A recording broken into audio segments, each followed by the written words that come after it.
Bagaimana cara kita kembali kepada agama Islam ini? Caranya adalah dengan menuntut ilmu syar'i. Kita para orang tua di samping kita juga semangat menuntut ilmu syar'i walaupun kita sudah tua. Kita juga support dukung anak kita. Wallahi, wali santri yang mendukung anaknya dan dia ikhlas yakin dengan harta dia, dengan waktu dia, dengan perhatian dia kepada anaknya, dorongan dia, support dia kepada anaknya untuk menuntut ilmu syar'i sampai dia istiqamah, tidak mungkin akan disia-siakan oleh Allah, tidak mungkin akan dihinakan oleh Allah. Pasti dia akan dijayakan kelak di akhirat, walaupun dia orang biasa, walaupun dia bukan dai, walaupun dia bukan alim. Boleh jadi kita tidak alim tapi anak kita menjadi ulama besar, baik dia laki-laki atau perempuan.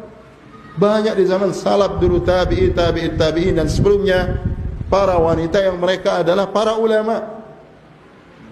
Para ulama yang datang orang-orang alim menuntut ilmu kepada mereka. Dan ini yang kita kurang sekarang. Ya, dan jangan kita rusak anak-anak kita. Karena sebagian ya kita lihat santri-santriwati itu sudah bagus, sudah hafal Quran, sudah punya fiqh tentang ilmu. Kadang-kadang begitu pulang atau begitu selesai kadang-kadang dirusak oleh orang tuanya. Baik dia sadar atau tidak sadar. Atau kadang-kadang dia arahkan anaknya ke tempat-tempat yang justru merusak akhlak dia, merusak pemikiran dia, merusak ilmu dia. Ya. Jadi jangan kita remehkan anak-anak kita walaupun dia perempuan, dia mungkin tidak bisa membantu kita secara dunia. Boleh jadi kita orang tua itu dimudahkan rezeki kita karena anak-anak kita, karena istri kita, karena orang-orang yang kita bantu. Dan ini perhatikan, ya.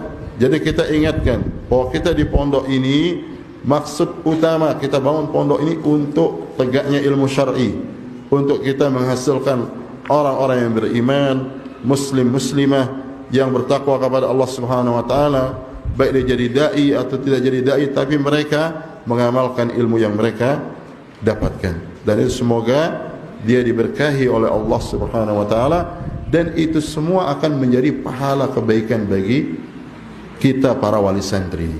Ya, seperti tadi kita misalnya ibu dan bapak orang awam, bukan penuntut ilmu, bukan dai, bukan orang alim, tapi tiba-tiba Allah jadikan anak kita karena kita membela, karena mendukung dia, anak-anak kita menjadi orang alim.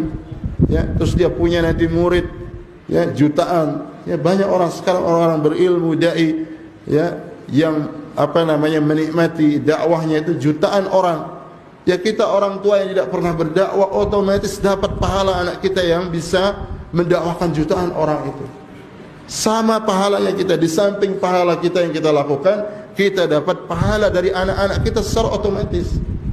Seakan-akan kita orang alimnya, seakan-akan kita yang berdakwah. Karena kita dapat pahala anak kita setiap dia berdakwah. Kalau dia diikuti oleh 1 juta orang, 2 juta orang, 3 juta orang, semua pahala orang-orang yang mengikuti itu anak kita dapat. Kita juga orang tuanya pasti apa? Dapat. Coba ini kita renungkan. Coba ini yang harus kita perhatikan. Dan dengan sebab ini kita dijayakan oleh Allah Subhanahu wa taala.